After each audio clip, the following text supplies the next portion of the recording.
Alright guys, so today is Democracy Day and P2B had a speech on this day being the Democracy Day. Take a listen and hear what P2B has to say about how the democracy in Nigeria is dead. And you can believe me that democracy in Nigeria is dead because it's no longer about the people, it's now about our leaders and their own interests. Let me get your views in this video. After watching the video, let me get your views in the comment section, guys. Let me respectfully request a moment of silence for MK Abiola and all those who sacrifice for our independence and our struggle for democracy and a better country.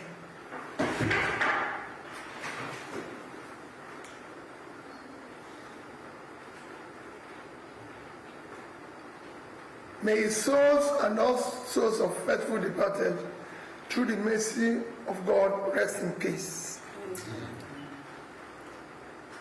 Today, June 12th, is slated as Democracy Day. Most unfortunately, in our present state, our dear country, Nigeria, cannot be justifiably classified as a democratic country. The vital indicators of democracy are noticeably absent. Some do not even exist. Democracy is said to be a government of the people, by the people, and for the people. Yet, none of these three measures exist in our democracy today. Rules, regulations, requirements to participate in election or be elected for are not followed. Consequently, people who are not qualified and ought to be ab initio be disqualified are now holding public offices. As we mark June 12th, a day symbolizing the struggle for true democracy in Nigeria, it is deeply troubling that under the present administration, in a short span of 2 years, our nation has witnessed a broad erosion of democratic principles. There has been a corresponding decline in security and the quality of life for millions of Nigerians. We have traversed from rigged elections to collapsing social service, from soaring poverty to rising corruption, and from seemingly stable economy to parlous economy. It is most troubling that in 2 years in office, the present government has brought our nation to the point where our leaders now celebrate and endorse failure, lies, and propaganda. The government today, rather than show genuine accountability and measurable progress, focuses on manipulating the narratives, gaslighting the public, shifting blame, and weaponizing governance. Meanwhile, Nigerians live in a worsening and worrisome insecurity, widespread corruption, hunger, and general despondency. There are no clear benchmarks for measuring tangible development as we continue to witness the collapse of key indicators like education, healthcare, and poverty alleviation, which are the parameters for measuring national progress. Simple comparison of what has happened in the past 2 years now relies on propaganda and misinformation to mark misgovernance. Our country today can best be described as a nation declining fast in all its facets. The security of lives and property has worsened, and the rule of law is virtually non-existent. These are hard, verifiable facts. On May 29, 2023, when this government was sworn in to office, Nigerian gross domestic product, GDP, was $364 billion. As of today, it has declined to $188 billion, a decline of almost 50%. Nigerian per capita income was $1,640 as at May 2023. Today, it has dropped to about $835, a devastating decline of about 50%. Nigerians living in poverty have increased from 38.9% to 54%. Within this period, 129 million Nigerians now live below poverty line. The World Bank recent report stated that 75% of Nigerians in rural areas now live below poverty, and the situation is even more in urban areas. Our education sector has deteriorated significantly. Today we have 18.3 million children out of school, the highest in the world. The quality of education has deteriorated. Our children are now being taught science without science lab and computer without computers. They are now taking exams in darkness with candles. There's not even glitches in the exams. Health services have worsened drastically.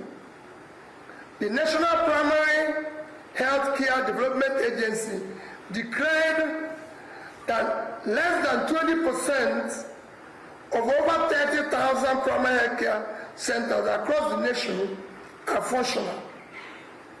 I've even recently visited some where there are delivery rooms without toilets. The United Nations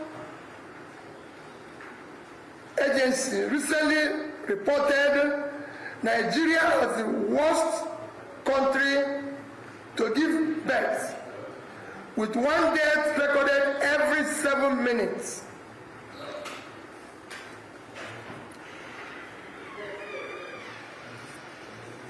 Nigerian businesses continue to collapse at an alarming rate.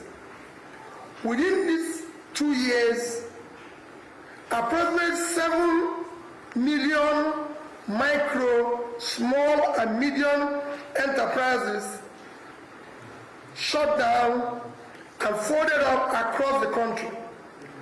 Over 80 manufacturing companies have permanently closed their operations. Funding costs of raw materials and energy costs have surged to an incredible level, making these manufacturing companies to close down. Over 15 major multinational companies, including Glasgow, Snickline, Beecham, Diageo, Procter & Gamble, to name a few, have exited due to harsh operating environments. A hunger crisis arising from food insecurity has deepened in these 2 years. Based on the Global Hunger Index reports, Nigeria hunger situation has taken a hit, as we are now one of the hungriest countries of the world. Millions can no longer afford food due to high cost of food and non-existent disposable income. Our national population is experiencing mental health crisis, as the mental health and stress level within this period have increased drastically. Nigeria is now among the top 3 most stressed countries in the world. 59% of Nigerian population are under daily stress. Mental health experts and advocates have warned that the present situation in Nigeria is having extremely adverse effect on the population, as it contributes to anger, anxiety, and depression levels in the country. The World Health Organization estimates that over 20 million Nigerians are now affected by mental illness. Despite trillions of naira purportedly saved from removal of subsidy, a policy initially justified as a means to combat and curb borrowing, the present government has within 2 years borrowed more money than the administration of President Umaru Yar'Adua, President Goodluck Jonathan, and President Muhammadu Buhari combined. Today, Nigerian public debt is estimated close to 188 trillion.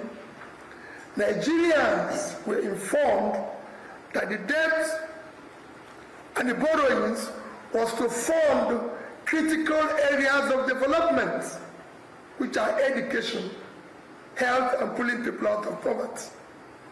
Still, no significant improvement in education, in healthcare, in poverty alleviation, which we all know is the most critical measure of national development. Corruption is at its worst in this administration. Nigeria has now become a crime scene. Now our national budget is silly inflated and padded without consequences. One of the most glaring manifestations of this is an extensive padding of the 2025 national budget. Budget IT revealed that about 7 trillion was questionably inserted by the National Assembly. These figures suggest a pattern of inflated costs and misappropriation of funds. Power generation rates, which this administration claims to have increased, is yet another propaganda. The only increase in power are the excessive high tariff being paid by Nigerians. The clear indication of this is instant failure of our national grid and darkness. In 2022, Nigeria's electricity tariff for consumers averaged as 64 naira per kilowatt hour. By 2025, there has been a substantial markup in the electricity tariff, with Nigerians now paying approximately 225 naira per kilowatt hour to be in darkness. What we have now is more tariff for more darkness.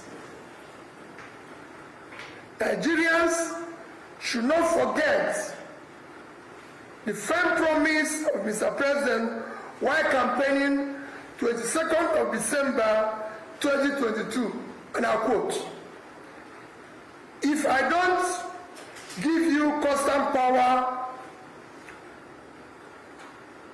in the next 4 years, don't vote for me for second term." It is now been 2 years of constant darkness. This is already a midterm for the administration. We look forward to when he will fulfill this categorical promise. Unemployment remains alarmingly high.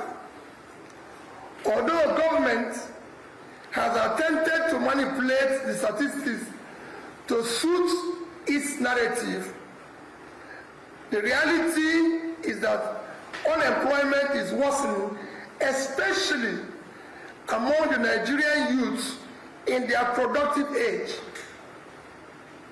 Majority of Nigerian youths are not in education, in employment or training category 8. Multiple reputable organizations, including International Labour Organization and the United Nations Development Programme, have cautioned against reliance on the nation's data as they are inconsistent with the reality on ground.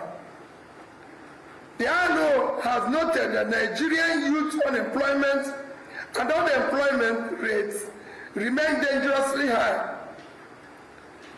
There are also on the government reporting on unemployment figures without addressing the underlying challenges, as the revised figures do not reflect the hardship in the labor market, which is over 40%. Finally, I respectfully appeal to President Tinubu to emulate late President Umaru Yar'Adua, who had, on assumption of office,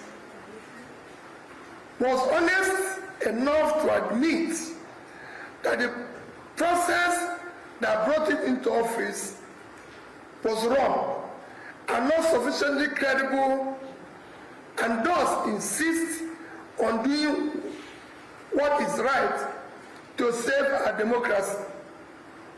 And similarly, President Goodluck Ebele Jonathan, who saved our nascent democracy by accepting defeat even before the election results were announced. We must end this troubling governance era that is filled with impunity, state capture, absolute regard to rule of law, and checks and balances required for worthwhile democracy. Accordingly, this administration must start upholding the rule of law and ensure there is transparency and real progress to the people. The president should stop touring outside Nigeria and use the remaining 2 years to tour the Nigerian states. Mr. President, you have already made over 30 international trips, spending over 150 days outside Nigeria. If you tour Nigerian states an average of 2 days each, it will only be about 72 days, which is half of the time you spent outside of foreign trips. You must then go around Nigeria to see for the first hand what your citizens are going through. It is time to stop governance by remote control. We must endeavor forthwith to end insecurity and resettle all Nigerians living in internally displaced persons camps.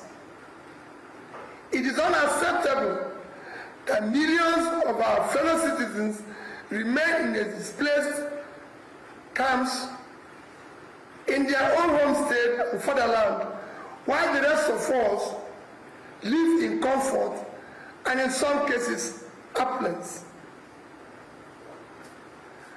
Allow the electoral body in the country to truly be independent. The very agency that is supposed to serve as an independent electoral body for Nigerian elections has lost its neutrality and credibility and now operates as an extension of APC government, thus undermining democracy, eroding public trust, and turning elections into endorsements rather than credible contests. Aggressively tackle economic problems by expanding agricultural and manufacturing productivity through measures that will secure our farmers to go back to farms and reduce production costs for manufacturers in order to boost productivity, employment that will in turn contribute to national growth and generate even more revenue for the government. This is a better approach than attempting to increase tax in our productive economy, which will only lead to less growth. This is time to stop propaganda and lies and let us make Nigeria a democratic country it ought to be. I respectfully call on Nigerians not to give up, but to put all hands on deck. Now is time to demand accountability, genuine leadership, and a government that prioritizes the welfare, security, democracy of its citizens over empty rhetoric and propaganda. A new Nigeria is possible. God bless Federal Republic of Nigeria. Thank you. P2B came out and was saying the raw fact about Nigerian leadership, and this is how it has been for years. For over 10 years now, we have been suffering the same government and the same policies, where their policies are also only reflecting and benefiting them and not for Nigerians. How can they be said that they've built Calabar Coastal Road? How many kilometers for how many months now? I know how much they pumped into that company, or let's say into that contract. So they see that these people are lavishing our money, and then we cannot see what they're using it to do. First of all, they remove first subsidy. Then today, what can we say they've done with the money that they recover from first subsidy? They borrow money from here and there. What can we say they've done with the money? They've done this one. There is tariff plan everywhere. There is tax everywhere. What can we say they've used it and do? So these are what people are saying, that we endorse failed leaders in Nigeria and not leaders that are ready to work for Nigerians. Because the question is, how many of them are ready to work for Nigerians? How many of them are ready to serve? Because leadership is not about being in control, it's about being out of service. You have to render service to those you are leading. That's what makes you a leader. But in Nigeria, we don't have those that are willing to serve. We have those that are willing to trample upon those that are leading. Because tell me, why will a military man come out and saying that their superiors are maltreating them because of what they have rank? That means it's no longer a leadership of service. It's not leadership where the superiors are trampling on the minors. Because the man came out angrily saying that it's high time Nigerians learn to defend themselves, because the government don't care about the military, so they themselves are not ready to go and give their life on the line for Nigerians. Let me get your views in the comment section, guys. I'll be the guys in my next video. Don't forget to subscribe to the boy again. Stay tuned, guys.